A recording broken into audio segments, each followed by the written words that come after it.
युग बीते पर सत्य न बीता, सब हारा पर सत्य न हारा।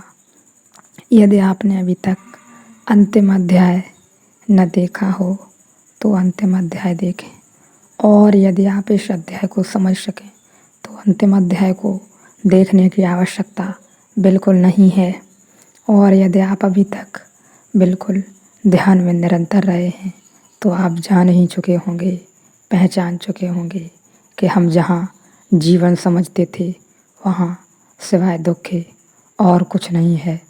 और यह मेरा भी मानना है, जगत में सिवाय दुख के कुछ नहीं है।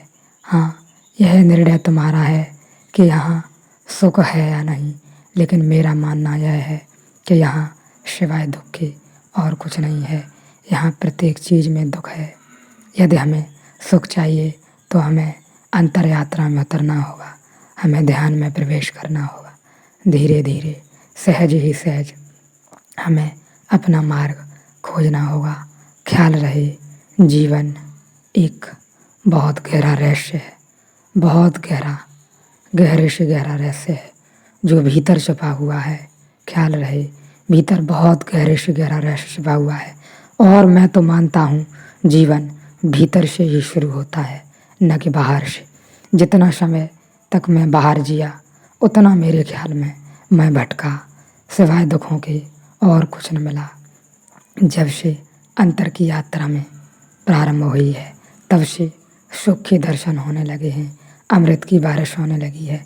और आपने ख्याल किया होगा, जिस दिन भी आप भीतर डुबकी लग जाती है आपकी, आप नए हो जाते हैं, ताज़े हो जाते हैं।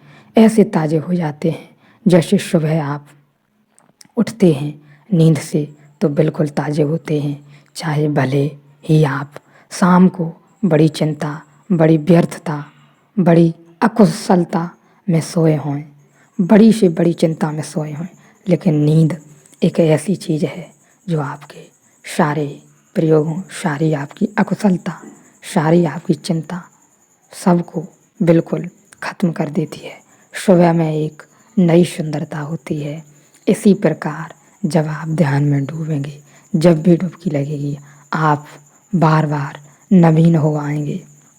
ख्याल रहे, यदि आप इस यात्रा में शामिल हैं तो स्वभावतः अनिवार्य है, आप जहाँ भी बैठें, अपने घर में, दुकान में, आप जहाँ भी हों, जिस भी स्थिति में हों, केवल धीरे धीरे सहज ही अपने अनुसार बैठें या लेटें, जैसा भी आपको सुगम हो, आपके लिए सुविधाजनक हो।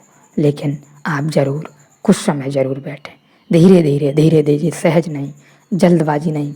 और जो लोग बहुत समय से ध्यान में हैं उनके लिए यह सूत्र है कि जल्दबाजी न करें, जगत में होशपूर्वक रहें, भागने की बिल्कुल कोशिश न करें। जब भी अहंकार आए, जब भी मन में उत्पीड़न हो, तभी आप साक्षी को संभालें, दृष्टा को संभालें और देखें, होशपूर्वक गुजरें। सुख है तो सुख, दुख है तो दुख। आप पाएंगे ना आप सुख हैं ना आप दुख हैं, आप तो केवल देखने वाले हैं। और यह जो विभिन्नताएं हैं, यह जो बदलाव है, यह जो चेंजमेंट है, यह केवल जगत में है। इससे तुम्हें कुछ भी लेना देना नहीं है। और यह ऐसा ही है, इसका बदलाव ही स्वभाव है, लेकिन तुम इससे बिल्कुल भी जुड़े नहीं हो।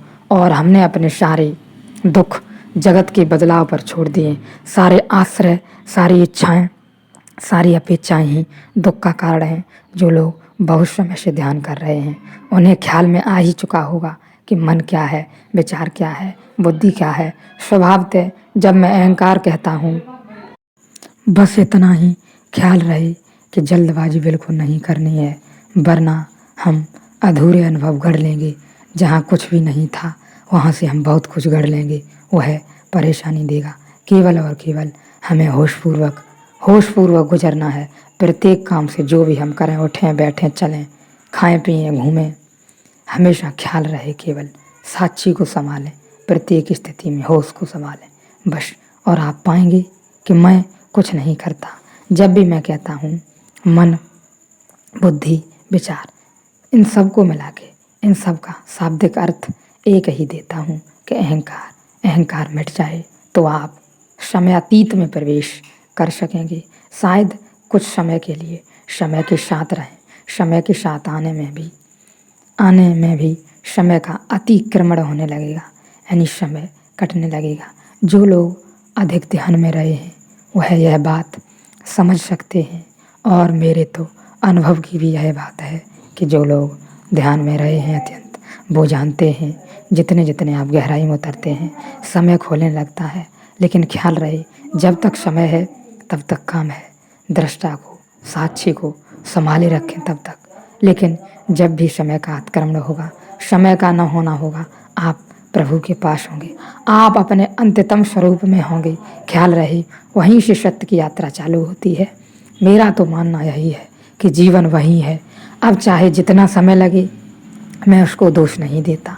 हो सकता है आप इस ध्यान की यात्रा में कभी सोते हुए, कभी क्षण भर को ही इस लंबी यात्रा में आप समयातीत हो गए हों, क्षण भर के लिए हो गए हों, लेकिन आप हो जरूर गए होंगे। ख्याल रहे, सामान्यतः हम जहाँ जीवन जी रहे हैं वहाँ जीवन नहीं है। वहाँ हमने बांध रखा है कि यह जानवर मेरा है, यह घर मेरा है, यह बच्चा मेरा है। इससे अनेकों अनेक अपेक्षाएं जोड़ रखी हैं, अनेकों अनेक इच्छाएं जोड़ रखी हैं माता पिता ने।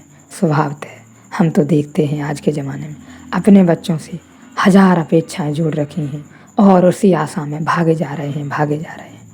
जब भी हमें दुख होता है तब हम पीछे के सुख की चर्चा करते हैं कि फला दिन बड़ा सुख था, और हम सुखी होना चाहते हैं तो हम और भविष्य की चिंता करते हैं। लेकिन तभी हम सुख के सूत्र से बिछड़ रहे होते हैं। सुखी होने का केवल और केवल एक ही सूत्र है, वह है साक्षी को संभालें, किसी भी स्थिति में दृष्टा को संभालें, और समय के साथ रहें, क्षण के साथ रहें। जब भी आप कहते हैं कि ऐसा न हुआ होता, ऐसा हो जाता, ऐसा न हुआ होता, वो हो जाता, यह न होता, तो आप केवल सत्य से भटकने का प्रयत्न कर रहे हैं, और कुछ भी नहीं। आपकी कोई चाह नहीं है। मेरे अनुसार अहंकार की कोई सत्ता नहीं है, अहंकार का अपना कोई अस्तित्व नहीं है, बुद्धि का अपना कोई अस्तित्व नहीं है। फिर मैं, मेरा, हम, इन सब का कहाँ से अस्तित्व होगा? तुम्हारा क्या अस्तित्व होगा? अस्तित्व तो परम का है, जो परमात्मा तुम्हारे भीतर बैठा हुआ है। उसको जरा देखो, जरा समझो, जरा उसको मौका दो आने का। ध्यान की घड़ियों में सारे शरीर को ढीला छोड़ दो, और आप जहाँ बैठे हैं, लेटे हैं, बस विचारों को देखते रहें। यदि आप अभी नए हैं इस यात्रा में तो कुछ न करें। आप जहाँ भी बैठे हैं, जिस भी समय बैठे, केवल बैठे रहें। हाँ, थोड़ा बहुत समय खुजली होगी मन को, मस्तिष्क को होगी, लेकिन उससे परेशान न हो, बिल्कुल परेशान न हो। डरें न, घबराएं न। ध्यान से बढ़कर इस जगत में और कोई हिम्मत नहीं है। धीरे धीरे प्रेम का द्वार खुलने लगेगा।